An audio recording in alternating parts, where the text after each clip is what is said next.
Hey everybody, Nick Espinoza, your chief security fanatic here, and today we actually have to talk about the midterm elections, specifically about misinformation, disinformation. Now, I'm sitting here today on Halloween, October 31st, and so we have a week and a day, and basically until what I think is going to be the most contentious or worse election we've ever seen in the United States, midterm or I think national election as well. And believe me, 2020, as you all remember, was no picnic either. So in that vein, I wanted to talk about misinformation and disinformation. And for the record, as I've stated multiple times, cybersecurity is agnostic to politics, even though we're not immune from it. We really aren't. And this is not from the perspective of one political side or the other, but rather how disinformation is becoming pervasive and driving a wedge into society as it's literally creating two separate realities for us. So my goal here is to kind of give everybody evidence of just how much disinformation is out there in the hopes that anything you read posted online, you can approach it with a healthy skepticism as opposed to the confirmation bias that pretty much almost all of us have initially, when we are reading something, and we should be able to work to confirm it's true. Skepticism is healthy, providing it's skepticism of everything, meaning if you're on the right or you're on the left, and again, I don't care what side you're on, when you start reading sources from your side, you're on the right, you read sources on the right, you read your left, you read sources on the left, anything that's outside of that ecosystem obviously becomes basically suspect. It's a bit of a bubble that we essentially have here as we are, dealing with this. And so by virtue of that, we have to have a skepticism of everything. So let's break this down basically by the one core platform, which right now is considered the worst offender on this. And no, I'm not talking about Facebook this time. I'm talking about TikTok. Now, Futurism, the publication, had a really good write-up on this, and I'm cribbing some of these notes from them, but I think this is important to understand because according to a new report from Global Witness and NYU's Cybersecurity for Democracy team, TikTok has been absolutely horrific at filtering out harmful misinformation regarding elections and politics. Now, this report actually tested TikTok, Facebook, and YouTube. They all performed poorly. No surprise there whatsoever, but TikTok by far proved to be the worst. Now, uploading essentially is what they did. After uploading tons of ill-formed, potentially dangerous advertisements for approval, the researchers found that 90% of those fake ads, legitimately fake ads that they created, were approved by TikTok. Now, this report is still preliminary, but that is an alarming figure, especially considering how quickly TikTok is growing and how they are outpacing growth in other platforms, not to mention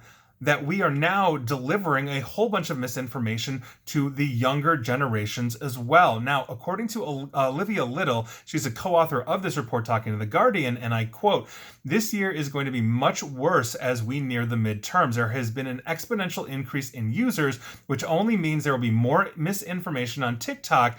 They need to proactively work to stop this, or we risk facing another crisis." I think we are, to be perfectly honest, going to be facing that crisis. Now, per the report, the fake advertisements ranged from basically various levels of severity. So, for example, some of the ones they got published were misleading details like incorrect election dates, misleading and false voting requirement standards. Others use language that basically outright discourage citizens from voting in the midterms at all. Don't vote. Go play 3 games of pool by the time you can play vote. These are the things that we are talking about here. Now, while a failure to filter out that much false and therefore inherently dangerous to democracy material is bad for any platform, it seems especially so for one that basically has prided itself historically on policies regarding election content and political advertisements. TikTok has been very vocal in making clear about its policies that do not allow for paid political ads. Any verified political accounts are automatically disqualified from using pay-to-play tools that are available to the standard TikTok influencer.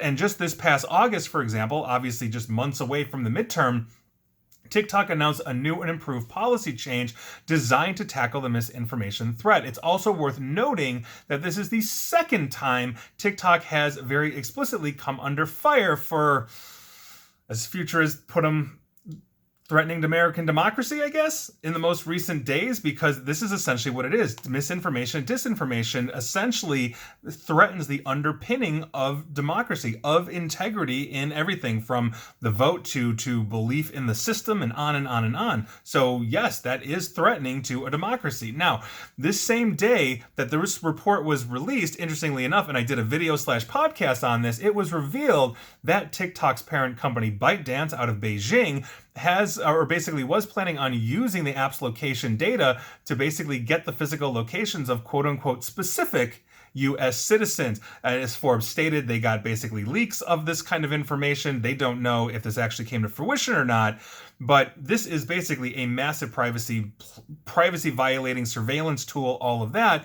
But they also have essentially advertising that you can get if you're a non-politician on politics, meaning if I'm Nick running for Congress, I can't advertise, but you might be a friend of mine with no relation technically and start publishing ads that says, well, Nick is all for this and he saves puppies on the weekend and my opponent kills puppies on the weekend, and that would be perfectly fine because my friend is not a political advertiser, even though here we are. Now, as The Guardian also points out, the app's remarkably tailored algorithm is inextricably linked to misinformation failures. Like any of the platform's popular dance trends, misinformation can go incredibly viral incredibly quickly. And that basically we saw in August in the elections in Kenya, where we saw rampant misinformation and disinformation spread like wildfire. I actually did a video on that back then. Now, also according to Helen Lee Bogui, and I believe I'm pronouncing that right, Helen, I apologize if I'm not, she basically heads the media literacy platform called Reboot Foundation, and I quote,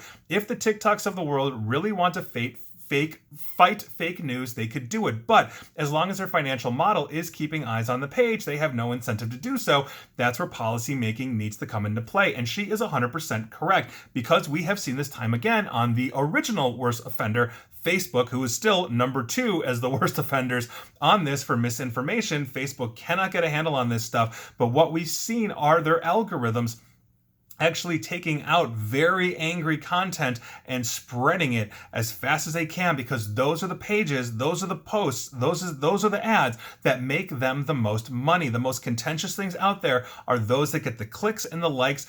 TikTok is no different, and as TikTok prioritizes things to go viral, as soon as I start making angry screeds about, the destruction of this or kill this person or that, it's a huge problem, because they're going to take that, make that viral, and anybody that, let's say, is in my bubble on the left or the right is going to take this and move on. And we've seen political violence increase. We literally just a few days ago had, the Speaker of the House's husband attacked in their home in San Francisco with a hammer, fracturing his skull, and immediately there were rampant disinformation campaigns out there basically saying that was demonstrably false. A short while back, we saw somebody on the left break into Supreme Court Justice Brett Kavanaugh's house with the intent to kill him, apparently, but that guy chickened out or gave up or whatever it is, and then we started seeing spin on, well, this might have been fake, or no harm, no foul. So understand, this is a problem no matter what. I don't care if you're left or right here. We have a problem with misinformation and disinformation, and what that means is we need to create a healthy skepticism that says, if I'm on the right or I'm on the left and I see information, whether it's in my bubble or outside of it, I need to be skeptical until I can confirm. Is this really logical? Is everything actually a conspiracy against my position? And if it is, that is a bit of a problem. It really, really is. Now, I'm not talking about political extremism here, because I don't consider that part of politics. That is extremism. And extremism tends to get violent. We've seen that time and again, year over year, in the history of humanity when it comes to political extremism. And so I am talking about those people that can actually step back, take a look, and say, you know what, I'm on the right. Maybe I should double check this on the left, or I'm on the left, maybe I should double check this on the right, and on and on and on, to make sure that we are not living in those bubbles. And that is your news of the day. And please like, share, follow me here on Facebook and Twitter at NickAESP, but please avoid the misinformation and disinformation. Same with YouTube, where you can subscribe to me. No misinformation here. And as always, stay safe, stay online, and please attempt to stay private and informed. Take care.